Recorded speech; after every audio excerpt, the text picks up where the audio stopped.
இருக்கு. இனி வீட்லயே பானிபூரி செய்யலாம் எல்லாரும். ஆச்சி பானிபூரி கிட். ரொம்ப தப்பு சார், அதெல்லாம் தப்பு. அதெல்லாம் அவங்க சொல்றாரு சார், அவங்களுக்கு தெரிஞ்சு எனக்கு தெரியாத ஜோதிடர்கள்ல. அதாவது 5 நிமிடத்துல எந்த ஏரோப்ளேன் கீழே விழுந்தது இல்லையே. அங்க போய் படிக்காம இருக்க முடியுமா? அந்த ஹாஸ்டல்ல போய் சேராத இருக்க முடியுமா? அங்க போய் கட்டினதெல்லாம் பில்டிங் இருக்கிறதுனால சார் அங்க போறான் அவன். ஒரு 35 வயசுல வந்து ரொம்ப வாலிப முறுக்கல நான் அதை பண்றேன் இதை பண்ணேன்னு 85 வயசுல அவன் நடக்கிறதுக்கு 10 பேர் உதவி பண்ண வேண்டியதெல்லாம் நான் பார்த்துருக்கேன். நாளைக்கே அப்படியே எல்லாம் சுபிக்ஷமா இருக்குன்னு சொல்ல முடியாது. எல்லாத்துக்கும் மேல இது கலியுகம். கலியுகத்துல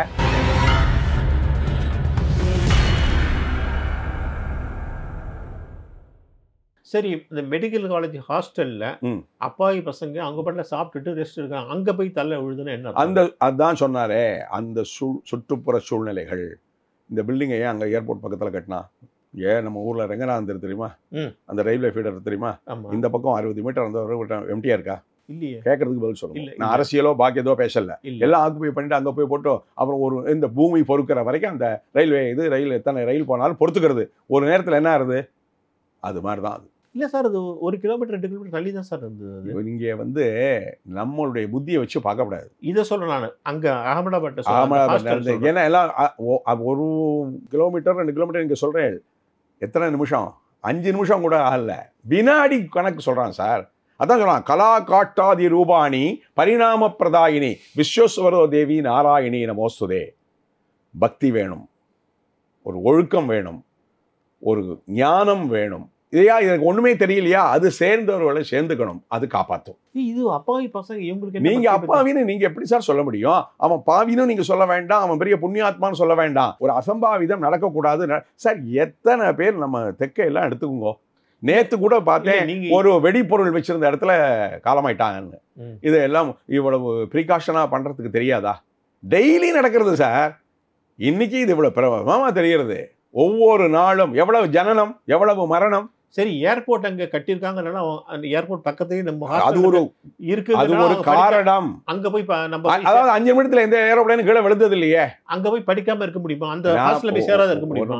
நீ அங்க போய் கட்டினதெல்லாம் பில்டிங் இருக்கிறதுனால சார் அங்க போறான் அவன். இந்த மாதிரி ஒரு ஏர்போர்ட் இருக்கு, கொஞ்சம் தள்ளி வச்சிருக்கலாமே. சில தவறுகள் நம்ம இடத்துல நிறைய இருக்குன்ற. நீங்க அரசியல் காரணம் சொல்றீங்க. அரசியலே இல்ல, இங்க அரசியல் பேசுறேன் சார். இந்த இடம் இருக்கு. நான் சொன்ன ஜோதிட காரணம் என்னன்னு கேட்கிறேன். திருப்பி சொல்றேன். அரசியல் எல்லாம் ஜோதிடம் சம்பந்தப்பட்டது தான். சனி சரியான இடத்துல இல்லைன்னா இந்த மாதிரி விளைவுகள் வரும். குரு சரியான இடத்துல இல்லைன்னா இந்த மாதிரி விளைவுகள் வரும். சூரியன் சம்பந்தப்பட்டு கிரகங்கள், இப்போ நான் சொல்றேனே, இப்போ சந்திரன் மூவாயி வந்துட்டே இருக்கு. இப்போ கும்பராசியில இருந்து சிம்மராசிக்கு வர வரைக்கும் நான் இப்போ எல்லாம் பயமுறுத்துறேன்னு இல்லை, ஜாக்கிரதையாக தான் இருக்கணும். ஒரு கிரகணத்தினுடைய தன்மை, கிரகணம்னா எல்லாரும் பயப்படுறாளோ இல்லையோ? ஆமா. பீமுக்கு நான் கிரகணத்தை சாப்பிட்றேன்பா. அப்புறம் அவனுடைய கடைசி காலங்கள்லாம் எப்படி போச்சுன்னு எனக்கு தெரியும். எனக்கு கிட்டத்தட்ட இதில் ஒரு 50 வருஷம், அரை நூற்றாண்டு இதில் பயிற்சி இருக்கு. கிரகணத்தில் சாப்பிடக்கூடாது. அது வேற ஏதாவது ஒரு டிசீஸை கொண்டு வந்து விட்டுடும். அது எப்போ தெரியும்? ஒரு 35 வயசுல வந்து ரொம்ப வாலிப முறுக்கல நான் அதை பண்றேன் இதை பண்ணேன்னு 85 வயசுல அவன் நடக்கிறதுக்கு 10 பேர் உதவி பண்ண வேண்டியதெல்லாம் நான் பார்த்துருக்கேன். ஒரு சார், சாஸ்திராய சுகாயச்சா, சாஸ்திரங்கள் நமது முன்னோர்கள் நமது நன்மைக்காக சொல்லியிருக்கிறார்கள். இங்கே சுயநலம் இல்லை. சுயநலம் எங்க வந்து நான் ஒரு பிரச்சாரம் பண்ணேன்னா அடி வாங்குவேன்.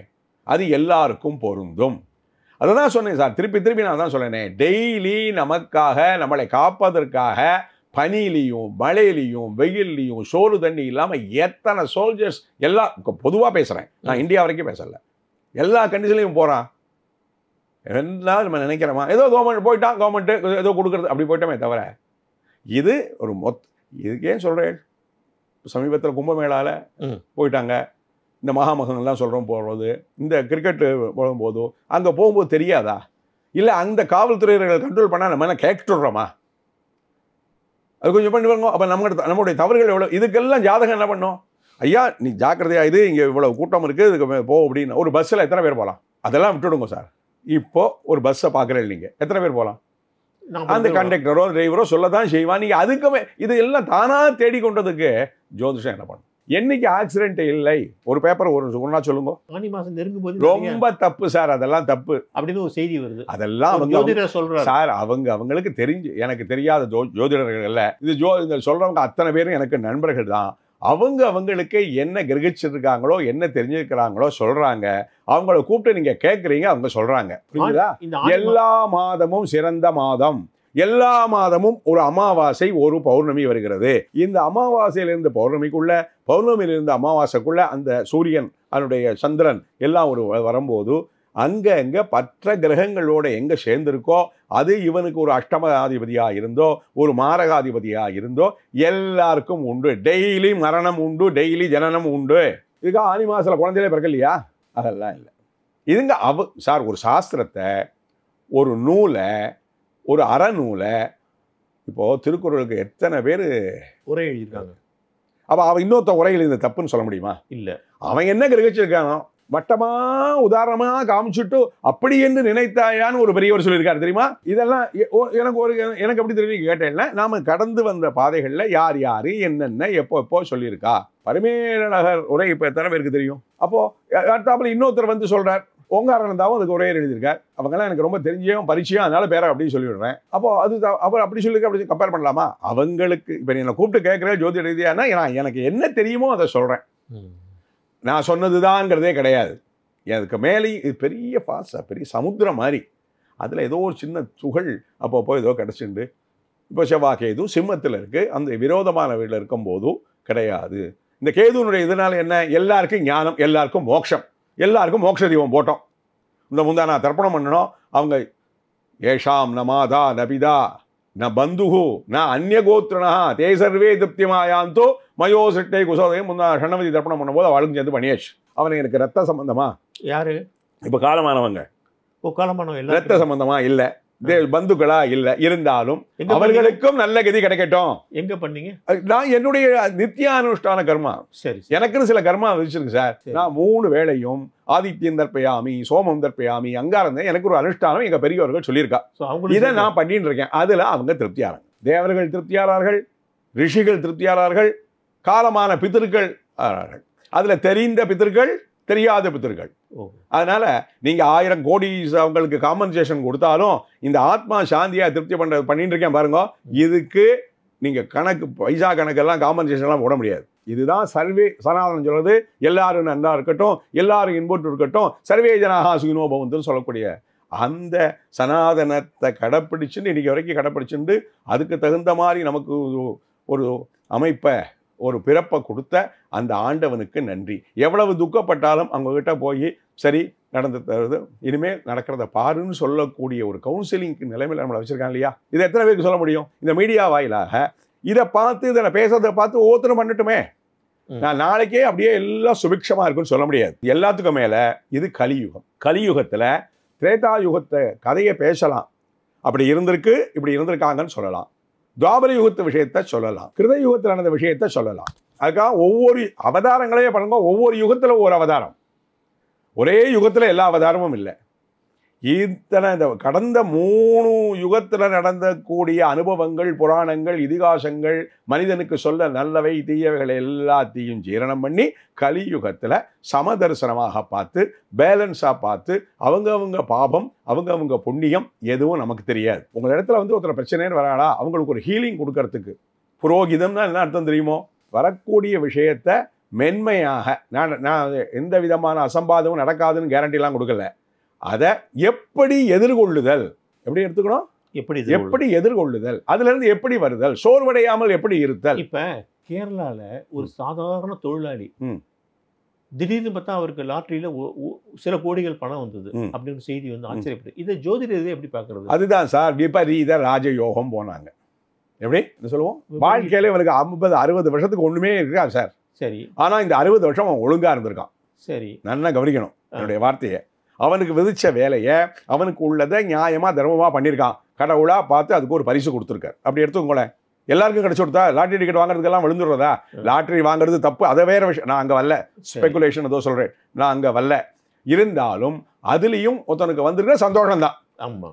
அப்போ அவன் ஒரு பூர்வ புண்ணியம் பண்ணியிருக்கான். இவன் பிறக்கும் போதே நம்ம ஜாதகத்தில் என்ன எடுத்துறோம்னா, ஜனனி ஜென்மசுக்கியானாம் வர்தனி குலசம்பதாம் பதவி பூர்வ புண்ணியானாம். அந்த பதவிக்கு எத்தனை ஆண்டுகள் தபஸ் பண்ணி அந்த இதை அடைஞ்சிருக்காங்க தெரியுமா? இதோ ஒரு நாள் 2 நாள் இல்லை, துருவ சரித்திரமெல்லாம் படிங்கோ. அதுக்கு தான் சொல்கிறோம், புராணங்கள், இதிகாசங்கள், பாகவதம், அந்த கேரக்டர், அந்த தத்துவம், அவன் என்ன பாடுபட்டிருக்கான், அஜாமலன் சரித்திரம் ஒன்று இருக்கு, எல்லாமே இது மாதிரி சொல்ல முடியுமா? ஒரு உதாரணத்துக்கு சொன்னார். நீ என்னதான் இருந்தாலும் கடைசியில் ஈஸ்வர ஸ்மரணை இருக்கும்போது, பகவத்கீதையில் பகவான் சொல்றார், நீ பிராண பிரயாணத்தும் போது எதை நினைக்கிறாயோ அதுவாகவே ஆகிறாய்ங்கிறார். இப்போ இந்த 200 பேர் போயிட்டாங்கன்னு சொல்லல, வருத்தப்படுறோம் எல்லாரும் தான். நெகட்டிவ் தாட்ஸாக இருந்ததுன்னு என்ன பண்ணுவேன்? அந்த நெகட்டிவ் தாட்ஸே இருக்கப்படாது. அப்போ அந்த புத்தி கண்ட்ரோலை யார் வச்சுக்கிறதுன்னா, நீ கடைப்பிடித்து வருகின்ற, அதுதான் நாங்கள் சனாதன தர்மம்னு சொல்லுவோம், தர்மசாஸ்திரம்னு சொல்லுவோம். அது பிரகாரம் இருந்தால் அந்த இறைவன் நம்மளை எப்பவும் ரட்சிப்பான். இன்னொன்று, இறைவன் நம்மளை துக்கப்படுத்தணுங்கிறது அவருக்கு சங்கல்பம் கிடையாது. நம்மளை ஒரு மனிதனாக பிறக்க வச்சு வாழ்வித்து எல்லா மாயை சுகபோகங்கள் எல்லாம் காமிச்சுட்டு, கூடவே ஆண்டோர்கள் சான்றோர்கள் ஆழ்வார்கள் நாயன்மார்கள் சொல்ல பாடல்கள் எல்லாம் சொல்லி நீ இப்படி நடந்துக்கோ, இது போரும் சார். முதல்ல போருங்கிற நீங்க சொல்றதெல்லாம் பெரியவங்களுக்கு நீங்க சொல்றீங்க, பெரியவங்களுக்கு இல்ல. இப்ப பெரியவங்க எங்க வீட்டுல நான் கடைபிடிச்சா தானே சார் என் குழந்தை கடைபிடிக்கும். சரி சார், எல்லாத்தையும் இறைவன் காட்டுறாங்க. சின்ன குட்டி குழந்தைங்களாம் இறந்து போதே, அதுக்கெல்லாம் சுகதுக்கமே தெரிஞ்சாத இறந்து போதேன்னு எத்தனை குழந்தைகளை தாய் பறி கொடுத்திருக்கிறாள்னு புராணம் சொல்றது இல்லையா? பீஷ்மருக்கு முன்னாடி எத்தனை குழந்தைகள், கண்ணன் பிறப்புக்கு முன்னாடி எத்தனை குழந்தைகள், கதையா பார்க்கப்படாது சார். நல்லா கேட்டுக்கோங்க. அப்போ கூட தேவகியை கேட்குறா, நீ 8வது குழந்தை தானே சொன்ன, 7 குழந்தை ஏன் இது பண்ணுறேன்னு கேட்குறா அவன் அம்சன்ட்டு வரும்போது. இதெல்லாம் நிறைய சான்றிதழ் இருக்குது, நமக்கு மட்டும் ஏற்படலை, எல்லா யுகத்திலையும் இருக்குது. சந்திரமதி சிவனுடைய ஹரிச்சந்திரன் உபாக்கியானத்தை எடுத்துக்கோங்க. சின்ன வயசான அந்த பையன் போகிறான். இந்த புராண இதிகாசங்கள்லாம் கட்டுக்கதையில் வச்சுக்கக்கூடாது. வாழ்க்கையில் ஒவ்வொருத்தருடைய வாழ்க்கை, சத்யவான் சாவித்ரி எத்தனை பேர் கணவன் மரணத்துக்கு போராடி இருக்கா, ஜாத தூங்கினாண்ட வருவா, போ இங்கே போய் இந்த கோயிலுக்கு போ, இந்த போய் இதை அந்த சுவாமிகிட்ட போய் காலில் விழு, தப்பிச்சிருக்கா சார். சமீபத்தில் தப்பிச்சிருக்கா, ஒரு 10-15 ஆண்டுகளுக்குள்ள என்னால் ப்ரூவ் பண்ண முடியும் சார். இன்னொரு விஷயம், ஒரு தந்தையும் மகனும் ரொம்ப ஆத்மார்த்தமா பழகுறாங்க. தந்தை வந்து மகனுக்கு எல்லாமே தராரு, பதவி, பணம், எல்லாமே, அந்தஸ்து, எல்லாத்தையும் தராரு. அப்படி ஒரு 50 வருஷமா செல்ல பிள்ளையாக வளர்ந்த மகன் திடீர்னு அப்பாவும் பிள்ளையும் ஒன்னா நேர் எதிராக போயிடுறாங்க, சண்டை போட்டுக்கிறாங்க. மகனை கண்டாலே அப்பாவுக்கு பிடிக்கல. ஒரு கட்டத்துல வந்து இவனை நினைச்சா தூக்கமே வர மாட்டேங்குது, தூக்க மாத்திரை போட்டாலும் தூக்கம் வர மாட்டேங்குதுங்கிறார். அந்த அளவுக்கு மகன் மேல அவருக்கு அவ்வளவு கோபம் வருது, அப்பா பிள்ளைக்கு அப்பா மேல. இந்த அசம்பாவிதத்தை எப்படி தவிர்க்கிறதுங்கிற, இந்த அசம்பாவிதத்தை எப்படி தவிர்த்து, இது ஏன் ஏற்படுறது? இது ஜாதக ரீதியா அவங்க, அதாவது அந்த அப்பாவுக்கு தன்னுடைய கடைசி காலத்தில் இப்படி ஒரு சோதனை அல்லது வேதனை வரும். இந்த பிரஜையை கொடுத்தது யாரு? இந்த அப்பா அம்மா. ஆமா, வேதத்தை சொல்ல ஆத்மாவை புத்திரனாமாசி, இவரே தான் அவன், இவருடைய ரூபம் தான் அவன். இவர் அனுபவிக்கணும், இவர் அந்த மாதிரி நெகட்டிவா இருக்கணும், இல்ல இவர் கண் முன்னாடி அவர் பையன் அனுபவிக்கிறான், அவ்வளவுதான். திருப்பி நான் சொல்லிட்டேனே, அந்த பிரஜையை உருவாக்கி அவனை 40-50 வருஷம் நல்லவனா இருக்க வச்சு திருப்பி நெகட்டிவா இருக்கு. அந்த சைக்கிள், அந்த ஒரு கிரகங்கள் எல்லாம் அவனுக்கு ஃபேவரா இருக்கவும் அவன் நல்ல பிள்ளையா இருந்தான். அந்த கிரகங்கள் அவனுக்கு ஒரு 30 வருஷம் வாழ்ந்தவனும் இல்லை, 30 வருஷம் கெட்டவனும் ஜெனரல் எல்லாத்துக்கும் ஒண்ணுதான் சார் அது.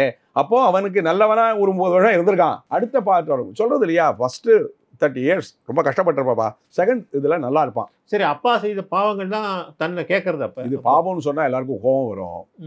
அதான் ஒரே வார்த்தைகள் நம்ம பெரியவங்க சொல்லியிருக்காங்க, தாயாரோ தகப்பனாரோ கணவனோ மனைவியோ பிள்ளைகளோ அப்பா அம்மாவோ, இந்த ரிலேஷன்ஷிப்ஸ் எல்லாமே அவங்களுடைய முன்வினை பயன். இது முன்வினை பயன். ஆமா ஆமா ஆமா.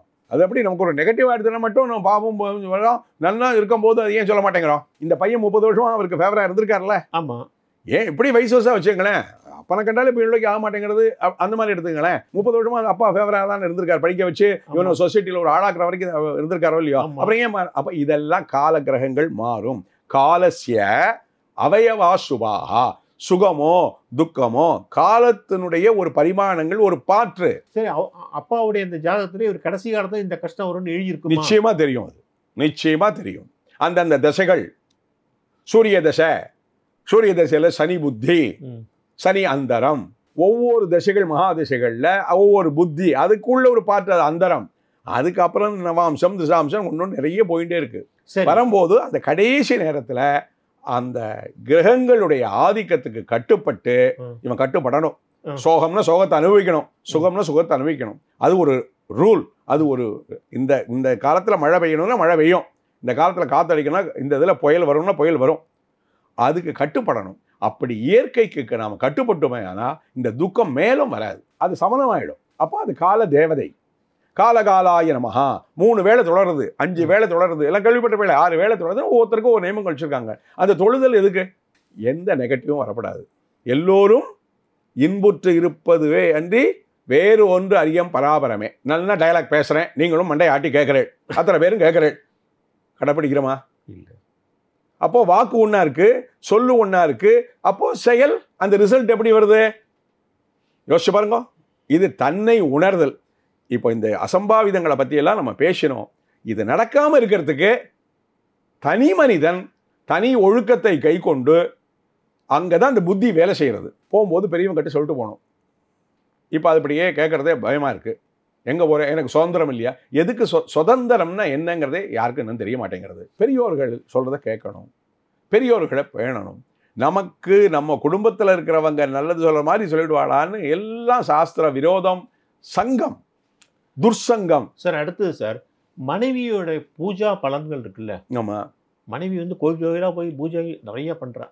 அது கணவனுக்கு போய் சேருமா? அந்த பூஜா பலன்கள் அவருடைய பலன்கள்லாம் கணவனுக்கு போகுமா? ஏன்னா கணவனுக்கு அதெல்லாம் நம்பிக்கை கிடையாது. அல்லது கணவனுடையது தான் மனைவிக்கு போகும். ஏன்னா இந்த விஷயத்தை நான் கேட்கிறேன்னா, சில புரோகிதர்கள் இப்படி சொல்றாங்க, சில ஜோதிடர்கள் போகுங்கிறாங்க, சிலது கணவனுடையது தான் மனைவிக்கு போகும் அப்படின்னு சொல்றாங்க. இது உண்மை சார்? அவாவா கர்மா அவாவாளுக்கு. நான் நல்லது பண்ணால் நல்லது எனக்கு.